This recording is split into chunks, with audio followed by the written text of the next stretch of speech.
শেষ হয়ে যায়, কোনো বরকত আমার সম্পদে আমার সম্পদের মধ্যে আমি খুঁজে পাই না। আবার আরেকজন রয়েছে 20,000 টাকা ইনকাম করে, অথচ তার সম্পদের মধ্যে বরকত থাকে। বরকত কিন্তু আল্লাহর দেওয়া দান। আল্লাহ কোনো ব্যক্তির উপর অসন্তুষ্ট থাকলে কোনো কাজের কারণে, তখন আল্লাহ তার ওখান থেকে বরকত উঠায় না। এই জন্য বরকত আল্লাহর কাছে চেয়ে নিতে হয়, আল্লাহর কাছে হালাল রিজিক চাইতে হয়, এমন রিজিক চাইতে হয় যে রিজিকের মধ্যে বরকত রয়েছে।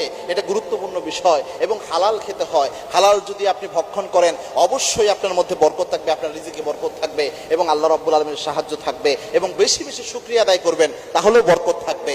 কারণ আল্লাহ রাব্বুল আলামিনের ঘোষণা, এটা সূরা ইব্রাহিমের 7 নম্বর আয়াত, লা ইন শাকারতুম লা আযীদান্নাকুম লা ইন শাকারতুম লা আযীদান্নাকুম ওয়া লা ইন কাফারতুম ইন্না আযাবি লাশাদীদ। আল্লাহর ঘোষণা হচ্ছে, if you grateful to almighty আল্লাহ সুবহানাহু ওয়া তাআলা, I will increase your all levelity. আল্লাহ বলছেন, আমি আল্লাহর যদি তোমরা শুকরিয়া আদায় করতে পারো, বেশি শুকরিয়া যদি আমি আল্লাহর আদায় করো, তোমার সমস্ত নিয়ামত আমি আল্লাহ বাড়াইয়া দেব। সুবহানাল্লাহ। এজন্য এই দুইটি